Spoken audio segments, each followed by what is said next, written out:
Isang panalo lang ni Alexandra Ayala sa Upper Austria Ladies Linz WTA 500 at katumbas na iyon ng 1 million pesos sa kanyang bulsa. O, mga kababayan, 15,609 euros na nakuha niya para sa pag-abot sa round of 16 na sa kasalukuyang palitan ay humigit kumulang 1 bulsa.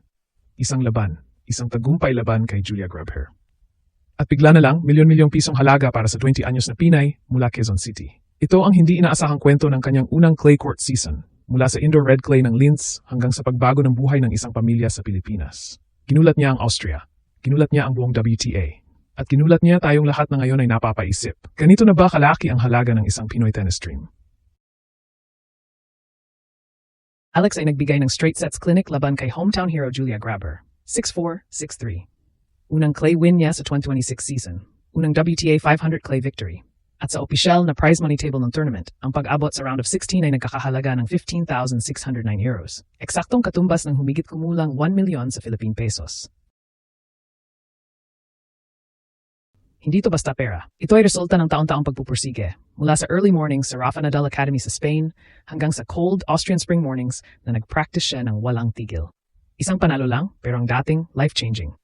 Para sa karamihan ng ordinaryong Pinoy family, 1 milyon ay sapat na para sa isang bahay down payment o full college tuition para sa dalawang magkakapatid o emergency fund na tatagal na maraming taon. Sa konteksto ng WTA 500, ang total prize pool ay $1.49 million, 1.2 millionaires. Si Alex, bilang bagong face sa clay, ay nakuha ang kanyang bahagi ng walang kahirap-hirap. Patunay na ang kanyang ranking at form ay sapat na para magbayad ng malaki. Fans na nanood sa madaling araw, ramdam namang kagalakan na parang personal na panalo din nila. Isang laban. 1 milyon. Isang bagong simula para sa Pinoy tennis economy. Sa mas malalim na pagsusuri, ang 1 milyon na panalo ni Alex sa Upper Austria Ladies Linz ay hindi lamang simpleng prize money. Isa itong malinaw na indikasyon ng pagpasok niya sa mas seryosong economic tier ng professional tennis. Sa WTA Tour, ang pagkakaiba ng earnings sa pagitan ng ITF-level tournaments at WTA 500 events ay napakalaki. Sa maraming pagkakaon, ang mga batang pro ay kumikita lamang ng ilang libong dolyar kada torneo sa lower tier circuits. Ngunit sa sandaling makapasok ang isang player sa main draw ng mas malalaking events tulad ng Linz, ang bawat panalo ay nagiging exponential ang halaga. Para kay Ala, ang isang straight sets win laban kay Julia Grabher ay hindi lang puntos sa ranking. Ito ay financial signal na handa na siyang makipagsabayan sa elite tour ecosystem. May isa pang mahalagang angle dito, sustainability ng career. Sa professional tennis, ang gastos ay napakalaki. Ang travel sa Europe, coaching staff, physiotherapist, hotel accommodations, at training facilities ay maaring umabot sa $100 hanggang $250 kada taon para sa isang rising player. Sa kontekstong ito, ang 15,609 star prize money ay higit pa sa simpleng bonus. Ito ay tumutulong upang masustain ang buong operasyon ng kanyang team. Ibig sabihin, ang panalo sa Linz ay hindi lang personal reward, kundi investment pabalik sa kanyang career infrastructure. Kapansin-pansin din ang teaming ng kanyang breakout sa clay season. Ang training ni Alex sa Rafa Nadal Academy ay matagal nang kilala sa paghubog ng mga clay court specialists. Ang system na ginamit upang i-develop ang laro ni Rafael Nadal ay nakikita na ngayon sa laro ni Alex. Lalo na sa kanyang heavy topspin forehand, disciplined shot selection, at patience sa baseline rallies. Ang mga ganitong attributes ay napakahalaga sa clay tournaments na darating sa European swing. Kung susuriin pa, ang exposure na nakuha niya sa Linz ay may multiplier effect sa kanyang brand value. Sa modernong tennis, ang kita ng isang atleta ay hindi lamang nanggagaling sa prize money, kundi pati sa sponsorships, endorsements, at media presence. Ang malakas na performance sa isang WTA 500 event ay naglalagay sa isang player sa radar ng global brands. Kapag nagpatuloy ang ganitong momentum, ang marketability ni Alexandra sa Southeast Asia at sa international tennis market ay maaring tumaas ng husto. Isa pang mahalagang implikasyon nito ay ang psychological shift para sa mga Pilipinong atleta. Sa loob ng maraming dekada, ang tennis sa Pilipinas ay nakikita bilang sport na mahirap gawing full-time profession dahil sa kakulangan ng financial returns. Ngunit ang halimbawa ni Alex ay nagpapakita na kapag ang isang atleta ay nakapasok sa global tour system, ang potensyal na kita ay maaring makipagsabayan sa ibang sport. Ang narrative ay unti-unting nagbabago mula sa impossible dream tungo sa realistic professional pathway.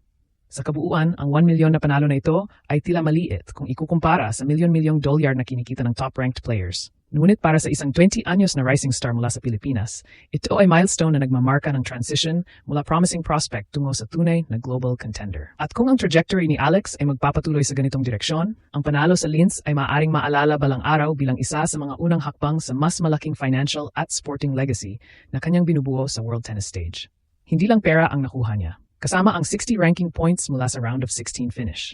Bago ang Linz, siya ay nasa 487,000 plus na career earnings para sa 2026.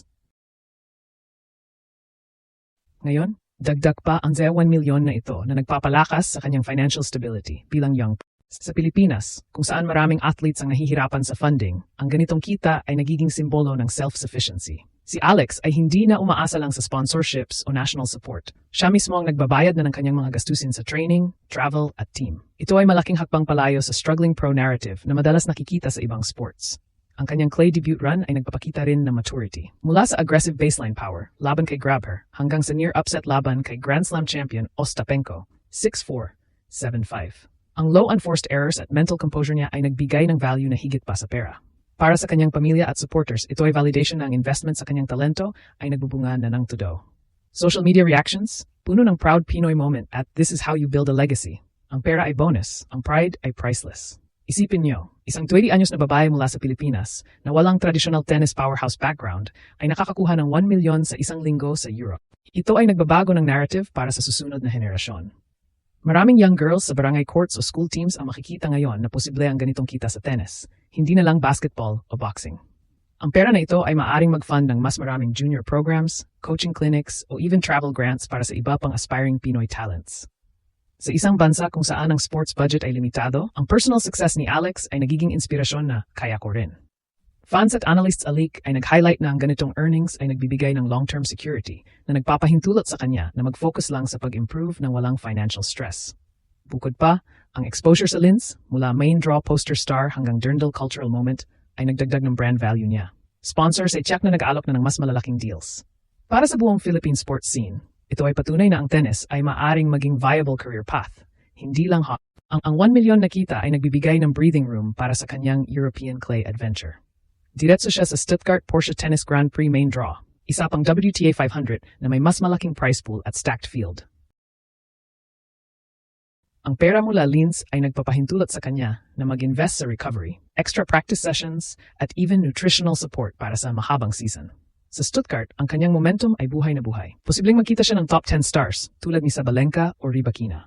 Ang financial boost na ito ay nagiging mental boost din. Alam niyang ang bawat hakbang ay may reward. Analysts point out na ang ganitong early payout sa clay season ay nagpapataas ng kanyang confidence papuntang Madrid at French Open qualifiers. Para sa kanyang team, ito ay patunay na ang strategy ng Nadal Academy training ay tama. Isang panalo, 1 milyon, at marami pang darating. Sa likod ng numbers ay puro ang mga Pinoy fans na nag-celebrate sa social media ay nag-share ng mixed joy at inspiration. Parang personal na achievement din nila.